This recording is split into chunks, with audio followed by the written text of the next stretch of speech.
Think about it. Organized crime killed my president and yours, and they've gotten away with it for 17 years, and there's every reason to believe they're going to continue to get away with it. Why is there reason to believe that?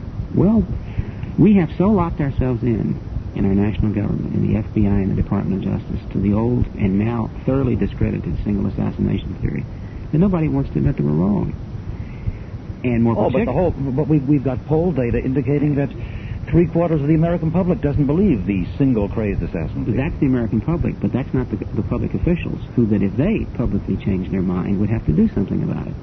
And the fear, and I think not unjustifiable, is that if they tried now, 17 years thereafter, they would fail. It's an unwillingness psychologically to admit that you made a mistake, and unwillingness to undertake a task that you might fail at. You are persuaded. First, I am persuaded that this is WGN Radio from Chicago. You are persuaded that both Santos Trafficante and Carlos Marcello were active planners of this conspiracy. Are they both still alive? I am. No, let me make it very clear. What the book suggests is that their organizations were involved, rather than these men themselves. That's right. I have no specific direct evidence. If I had evidence specific enough to say that both were actually involved, I'd be in a grand jury. We would be seeing indictments. Is there anybody whose name you know that you think was directly involved? Do your retracings of the mounting of this conspiracy get that specific? No. And what you have to do is make a distinction here between historical truth and judicial truth. Judicial truth means what you can get an indictment on. This case is not to the point where you can get an indictment. This case is at a point in which you can make a historical judgment about the nature of the forces that brought about the president's death, to wit, organized crime. It is in a criminal investigation. There's always a point somewhere before you get to the point that you can prove it when you know what the answer is. It's like when you're putting together a jigsaw puzzle. Some point before you put the last piece in, you can tell it's a pastoral scene. Well, this case is now to the point where you can see the basic outlines and many of the details of the nature of the plot. You can make a historical judgment about who Kennedy was and why he was killed. It is not to the point where you can return an indictment against a named and specific individual. We've got to pause again and take care of some commercial messages. Robert Blakey, there's one other group that has sometimes been hypothesized as having killed President Kennedy. You have mentioned the Russian hypothesis, and in the book you give your reasons why, though it's an hypothesis worth close examination, it can be ruled out. You've done the same for Cuba. But Jim Garrison, once DA in New Orleans, Anthony Summers, a British journalist who did a book just last year and was here on the program, both those men have been on this program, various others have landed on the side of yet another theory, and that is the CIA did it. Not necessarily the CIA under orders from the director of the CIA, but a group within CIA which was closely involved in the Bay of Pigs fiasco and felt dishonored and betrayed by President Kennedy, and perhaps working with a group of disaffected Bay of Pigs veterans. They are the people who organized the whole plot and carried it off. You certainly know that hypothesis. On what grounds can we rule that one out? What we did was to take that hypothesis very serious. Right from the beginning, one of the major motivations in the establishment of our committee was a deep concern, in light of the revelations in the Senate, that the agency had plotted the death of Castro, and at the same time that the FBI had possibly plotted the death of Dr. Martin Luther King. Those were the two real reasons that led to our committee. We might note that your committee did a major investigation of the King assassination as well, that we're not talking about that. That's correct. We'll have to do that again some night. Anytime you're ready. Sure. But we took that the most serious. Most of our time, most of our effort was spent on exploring all of the sinister situations, evidence in that area. And I have to come away with saying is, after you looked at it, it is a possibility, and there are deeply suspicious circumstances. But as we went into each of them, they could not be established beyond suspicion. That's frankly the reason that the plot to kill the president doesn't give them serious concern. The evidence that the Russians did it is a lot harder and a lot more troublesome. The evidence that the Cubans did it is a lot harder and a lot more troublesome. Yet with regard to the CIA, we know, at least through the involvement of Giancana and Roselli and a few others in a CIA organized plot to kill Fidel Castro, we know that there were some cooperative links between the CIA and the organization. The problem is, that's suggestive in a way. Sure, it is indeed suggestive, and the plot to kill the president doesn't say the CIA didn't do it. What it says is the Mafia did do it. And let me say is you do not have to posit a need on the part of the Mafia for help. Once you find the Mafia, they're capable of doing it for their own reasons and on their own. They didn't need the CIA. And if you add the CIA to it and you come up with solid evidence, we looked for 2 years. We ranged wide and deep in their files. We interviewed their people. We had unrestricted access to their files. The suspicions just don't stand up. That's not to say that new evidence won't come up someday that'll make them stand up. But it's my professional judgment, having talked to the people and read the evidence, suspicion, yes. Evidence, no. Neither the FBI nor the CIA had a hand. One or two leftover strands. I could go on all night, but I've got to very shortly get to the phones. Of course, we have loads of people who want to talk with you. So much hangs on Ruby and his organization connections. Yet Ruby lingered for how long before he died in the hospital? He died, he was convicted, and he died a couple of years later. And never once did he apparently acknowledge that there was any Mafia influence upon his action. That's not entirely true. Was he that good a soldier that he could hold the secret for that long? Let me say is that he made a major effort when he was interviewed by the former Chief Justice, Warren, and the former President, Ford. He said, I can't tell you the truth here. This is blunt, right in the record. Take me to Washington. I can't tell you the truth here. And they refused to do it. There are some very troublesome conversations, some of them filmed and photographed, in which he would make a veiled statement like, the truth has not come out. Forces wanted the president dead. I think had Ruby lived longer, he might well have told the truth. But he died of cancer before that time and effort, that pressure could have been put on him. Let me stop indulging myself and let's get to the listeners. 591-7200 is our number, and you are on the air. Good evening. Good evening. Mr. Rosenberg and Dr. Blakey, I want to qualify what I'm about to say by saying that I also talked to Anthony Summers on one of your programs earlier, okay, Extension 720, about 8 months ago, okay?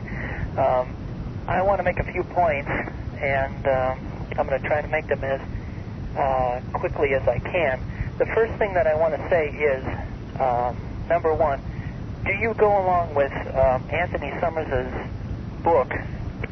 One of the things that he brings up in his book is that he believes that maybe somebody in the Dallas police force allowed Jack Ruby to get into the police garage of the Dallas police station when Lee Harvey Oswald was shot. And basically the reason that I'm asking this question of you is that in his book he mentions the fact that nobody, including the man who was driving the armored car, remembers seeing anybody walk down the ramp of the Dallas police garage to get in there. And that's what Ruby said about how he had gained what entry. Ruby said, right, of course. Yeah. Well, let's get a response on that. Okay. The answer is, Tony wrote a good book, but it was a newsman's view of our investigation from the outside. What the plot to kill the president is our view of our investigation from the inside. I do not generally agree with Tony, although I have a great deal of respect for him as a journalist. Yeah. To answer your specific question, our book, The Plot to Kill the President, does not explore in detail that question, but there is a staff report that was filed as a part of our committee's final report that explores in detail how Ruby probably got in. And the answer is he didn't have knowledgeable help from the police. He may have had unknowing help from the police. Okay. Okay, now, I have a second question, and I want to make this quickly because I realize there are probably other people... You are absolutely right. It's got to be very quick, I fear. Okay, all right. Did the FBI or the CIA know anything of this Mafia compromise with Judith Campbell Exner prior to the assassination? Was there any information that they knew prior to the president being assassinated? Oh, well, of course, we have J. Edgar Hoover coming to lunch with the president and warning him to break his connection with That's correct. Judith Campbell Exner, the agency did not know, but J. Edgar Hoover did, for indeed it was through J. Edgar Hoover and the FBI investigation that the link between Judith Exner and mob figures, principally John Rosselli, came to the attention of the Attorney General and then the President. Sir, with that, we've got a dash. Thank you so much. Thank you. There was a night when Kenny O'Donnell, who had been President Kennedy's assistant through all those years, one of the men closest to him, sat in the chair you're in right now. It was after the Exner book appeared, and I put it to him, and he said, it's absolutely untrue. The lady is lying. She never had anything to do with the president. If she had, I would have known. I was there. I knew who came to see him every moment of the day and night. It's a lie. So said Kenny O'Donnell. I wish that I could say that Kenny O'Donnell was telling the truth. I wish that I could say that John Kennedy, a man for whom I have the deepest affect and respect, particularly as the president, did not have an extramarital liaison. The evidence is to the contrary. I felt that Kenny O'Donnell was lying. I didn't blame him for that. It was his task to defend his captain, so to speak. And he was doing that after his captain's death.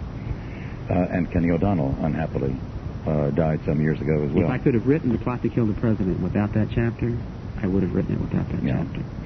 Back to the telephones. Hello, you're on the air. Yeah, hi. 2 questions, please. Number 1, is the U.S. government holding back any information? Is there anything still classified? And number 2, could Ruby have been killed by the deliberate inducement of cancer? Because his death kind of cleared the slate. Okay, 2 answers. Yes, there are classified materials that cannot be released. I have reviewed those classified materials. There's nothing in them that, quote, you need to know. And if you saw them, you would understand why they're not being made public. It's not a cover-up, in the sense that outside people have looked at them. Number 2, no, Ruby could not have been, in our judgment and the judgment of the forensic pathologist who did Ruby's autopsy, that's not induced cancer. It's a legitimate case of it, and incidentally, Ruby could not have known of it when he killed Oswald. It only came up at a later point in time. I need a little clarification on what you just said. You've reviewed the unreleased materials, and you assure the caller and all of us there's nothing in there you need to know. That seems to me to suggest there's stuff there that might be embarrassing to somebody, but it doesn't bear on... It's not a question of anybody being embarrassed. It's simply a question that there are certain techniques and procedures employed by security agencies that the fact of those techniques and procedures is classified. It's not the content, but it's rather the method that certain information that was obtained that remains classified. A useful clarification, and our thanks to the caller. Before we get back to the phones, a quick aside. Our most recent assassination theorist visitor was David Lifton. He's been here twice. His new book, Best Evidence, isn't that the name of it? That's correct. Argues tampering with the corpse to alter the anatomical evidence and thus to disguise the fact that there were 2 assassins rather than 1. That, in a way, the conclusion coincides with your conclusion, though from a totally different perspective and on the basis of totally different evidence. And I'm not going to review all of his theory. I'm not requiring you to do it. But surgical tampering to alter the anatomical data, 2 caskets, Dr. Rosenberg, et cetera, et cetera. It is medical nonsense that the president's body was surgically altered. It is obscene to suggest that the Secret Service had a hand in the president's death. I have talked to those agents. They're men of extraordinarily loyal character, and particularly fiercely loyal to John Kennedy. I wish David would name the agents that he says had a hand in the president's death and give them the opportunity to defend themselves. David's book is nonsense. What seemed to me most compelling, though you said something to me before the program began, which sort of undoes the original force of David Lifton's presentation of the evidence, is the evidence concerning 2 very different autopsy reports. Now, down at Parkland Hospital, there wasn't a full autopsy, but he says that the pattern of entry and exit wounds observed there was totally different from what they observed later on at Bethesda. We looked at the X-rays and the actual photographs of the president's body as well as photographs of the brain, and there simply is no evidence from a shot from the front. And there is no evidence of that those photographs or X-rays were tampered with. They are authentic. The doctors who saw them say that this is exactly what happened. There was a conspiracy and there were 2 shots, but one of them didn't hit the president from the front. And David's suggestion to the contrary is medical nonsense. And the doctors down at Parkland do not agree that they reported that the wound pattern looked as he says they said it did. Oh, no. The doctors say that they said it, but they wish they hadn't said it now.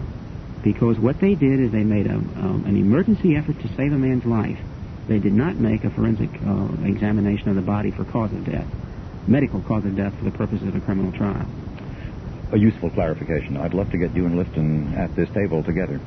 591-7200. Here's the next caller. Good evening. Hello? Yes, sir. Yeah, several years ago there was quite a big play by a New Orleans district attorney whose name I don't remember. Jim Garrison, we've already mentioned him. Okay, that might have been after the program started, and he investigated somebody named Clay in quite some detail. I think that was the name of the man that he was... Clay Shaw.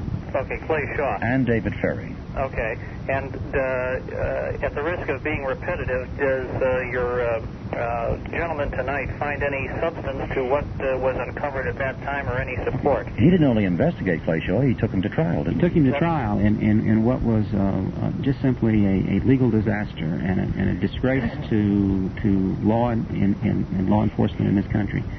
Jim Garrison is one of the most difficult things somebody has to overcome if he comes to this case as a sane adult, but with a commitment to due process and fair procedure. I had him here one night also, and he was a very persuasive man. He is a charismatic personality, but on this issue, he is, to put it mildly, fraudulent. I thought that what Garrison believed and the nature of his investigation was complete fraud, and it was only with the greatest difficulty that I believe that there is an element of truth in what Garrison was doing, at least as to David Ferry. But what Garrison never did is take David Ferry where he truly leads, towards Carlos Marcello. What he did is he took David Ferry where David Ferry does not lead, to a group of homosexuals in New Orleans, of which Clay Shaw was a principal member.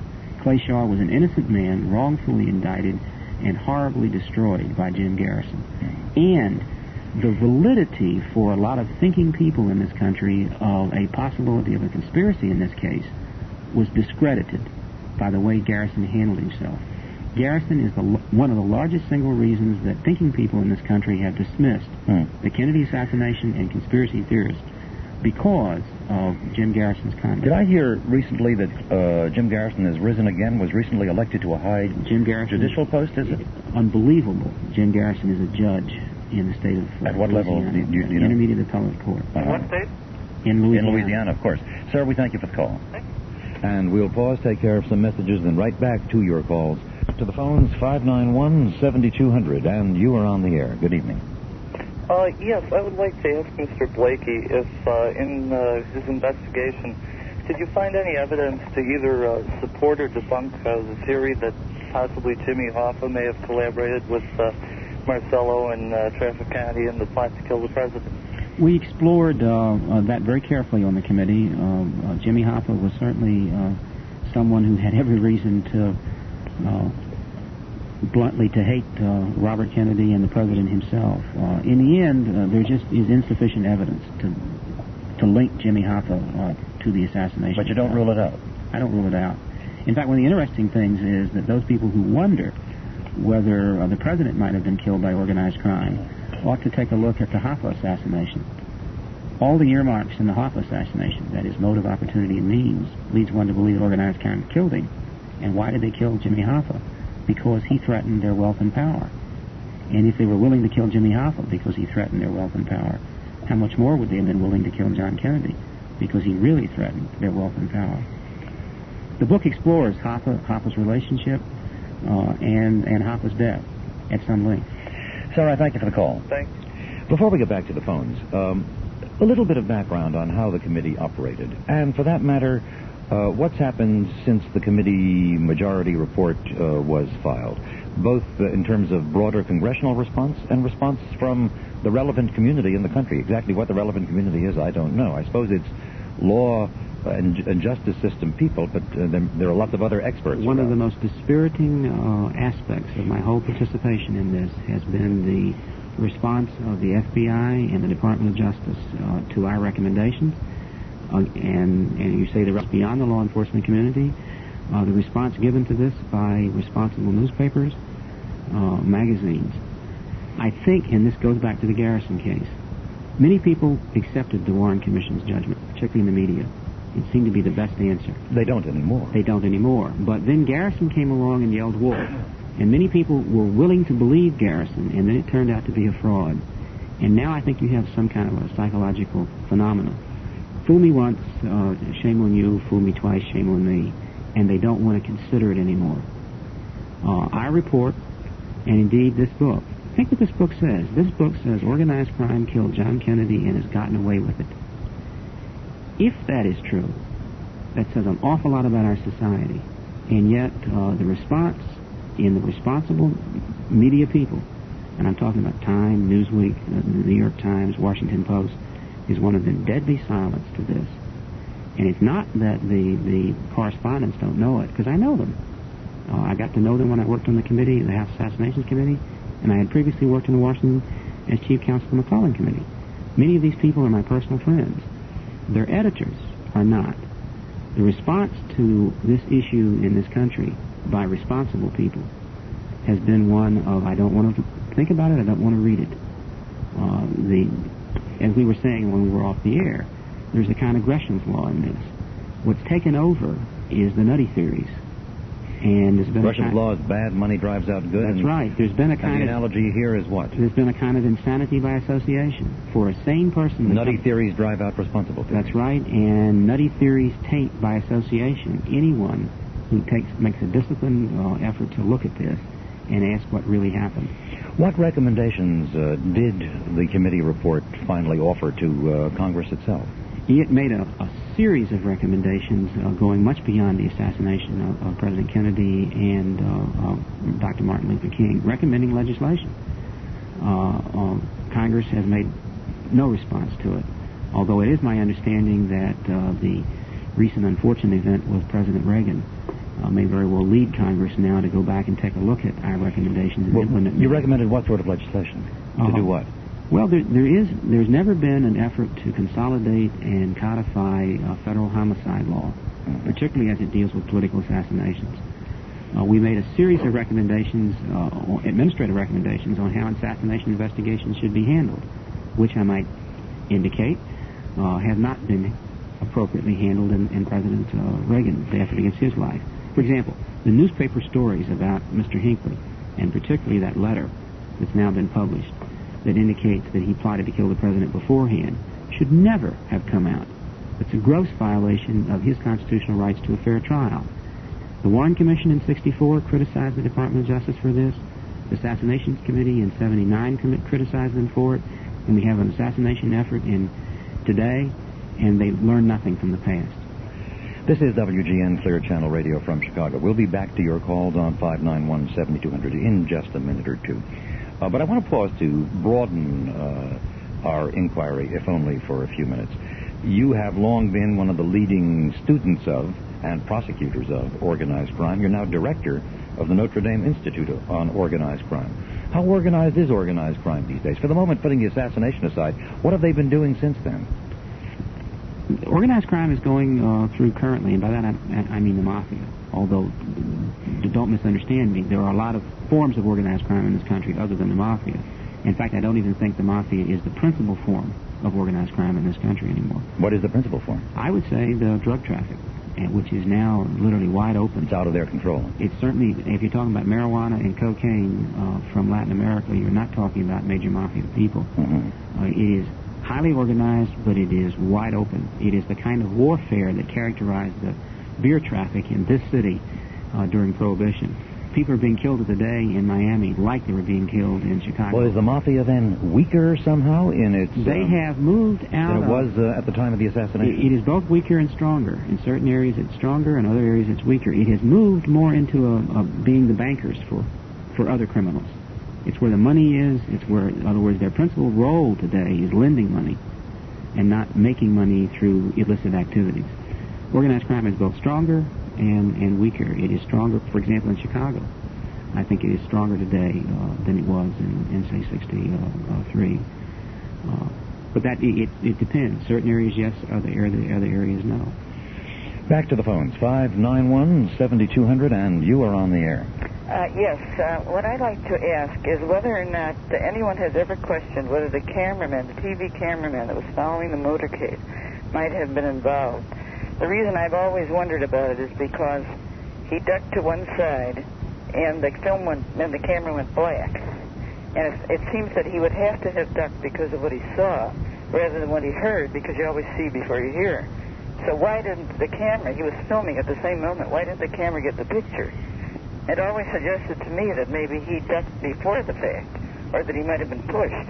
So there's no adequate picture. This is a new one on me, Bob Blakey. Have you heard Well, of this? yes, I've heard speculation, and we did indeed talk to a variety of people in the motorcade, and there's no real indication that any of the news media had anything to do with the president's death. Well, did he see it before he died? Did he ever say it? Did anyone ask him? Is that cameraman identified, and has he been interviewed? The cameraman has been identified. He has been interviewed, and in fact, what he did is he heard the sound.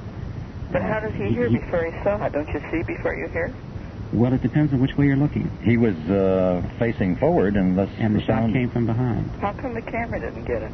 Well, when he heard the shot, he just... You mean he heard it whistle over Ma'am, his it head? sounds to me like he had good reflexes, at least the reflexes I would hope that I would have had under the same circumstances. I do thank you very much for the call. 591-7200 is the number. On to another. Hello, you're on the air. Hello, are you there? Going once, going twice, and gone. Are you there, sir? No, apparently not. Here is the next caller, I trust. Yes, am I on? Yes, sir. Yeah, I was wondering if Jack Ruby was a hitman for the Mafia. Usually a hitman does his job not out of emotion, but for money. And if Ruby was the hitman, obviously he knew he was going to get caught shooting Oswald right in the police station. So my question is, did he do it for money, or did he do it out of emotion? If he did it out of emotion, obviously he's going to get caught. Well, those aren't the only possibilities. You could have done it out of a sense of obligation. Yeah, we explored... There are some people from whom you've got to take orders. That's true. As soon as they asked him to help out, his really choice was to help out or be killed himself. So he didn't have much choice. But we carefully explored whether there was any indication that either Ruby or any member of his family had a sudden increase in wealth. Yeah, but in fact, Earl Ruby, his brother, did have an increase, a remarkable increase in wealth in the years following the assassination. Of what magnitude? Well, he's a millionaire now. Okay, but what is hold on a minute, sir. Well, hold on. Okay. What we tried to do was determine whether that was legitimate in character. Mm-hmm. And there is a colorful explanation for it, and I must frankly say is that we neither proved nor disproved that Earl Ruby's sudden increase in wealth was related to the assassination. But the key thing is that Jack Ruby died before he would have received the payoff. He died 2 years afterwards. That's right. He would have received that money when he got out of jail. But when he actually killed Oswald, now an assassin doesn't kill somebody knowing he's going to get caught. He does it out of, if you're going to kill somebody and get caught, you do it out of emotion. No, that depends. In his situation, if you understand the law of Texas, murder without malice is 5 years. Murder with malice is potentially death. Jack Ruby had every reason to believe that he would be tried and convicted only of murder without malice, in which case he could do 5 years max. He would be out earlier with parole and would be taken care of when he got out. All sorts of people have all sorts of funny reasons for being dedicated to the commands they might receive from higher up, and from some rather strange higher ups. Gordon Liddy has been here a few times, and we all know, because he said so in his autobiographical book, Will, that while in federal prison, he was making plans to kill E. Howard Hunt, his Watergate co-conspirator. And he was making those plans because he expected, or at least he thought, he might receive an order from higher up to kill Hunt, to silence him. And if that order came, Liddy was ready to kill Hunt. Obviously, it would be pretty hard to kill a fellow prisoner without being discovered doing it. But Liddy was willing to make that sacrifice, just waiting for the order. One can't fully calculate the inner psychology of people ready to take on an assassin's role. However, in the case of Ruby, isn't it really conceivable? Don't you have to entertain the possibility that he was a pretty crazy guy? You say there's no evidence of epilepsy, but surely there's evidence in his whole life of considerable functional psychological disorder. He seemed like a borderline psychotic type to me, at least towards the end of his life. And I don't find it utterly incredible that... I think there is real evidence of a mental deterioration after the assassination and he was condemned to death. The real question is whether in the period prior to the assassination, he was the nature of whatever psychological problems he had are an adequate explanation for the assassination. Relevant evidence, if only from the judgment of a wise and interesting man of considerable experience, comes from a good friend of ours, Elmer Gertz, attorney of the city, who represented Ruby on appeal and really got his conviction set aside. And Elmer is quite convinced and says so in the book he wrote about the case. I'd like to see Elmer go in... Let me just finish. He says I know Jack Ruby. I knew him very well. He acted strictly on impulse. He was kind of a dumb and odd fellow, but as he told it is the way it really happened, and it really reflects what moved him. I know Elmer's book very well. I know the positions he took. If you take a look at the plot to kill the president, you will see how Jack Ruby is demonstrated to be a liar on a number of points that Mr. Gertz accepts. If he had access to all of the information that's set out in the plot to kill the president, I don't think he could maintain that position. I think Mr. Gertz was in the role of a lawyer who believed his client, and lawyers shouldn't believe their clients. They should merely be on their side. That's correct. They should advocate what's appropriate for them in court, but they really ought not believe them. Let's take another call. Hello, you're on the air. Hello. I would like to know who it was and what it was that first caused people to question the findings of the Warren Commission, and specifically what were the first books on the subject. I think the first book that really led a lot of people to question the assassination was a book written by Mark Lane called Rush to Judgment. And what it brought out were the ambiguities in the Warren Commission's evidence.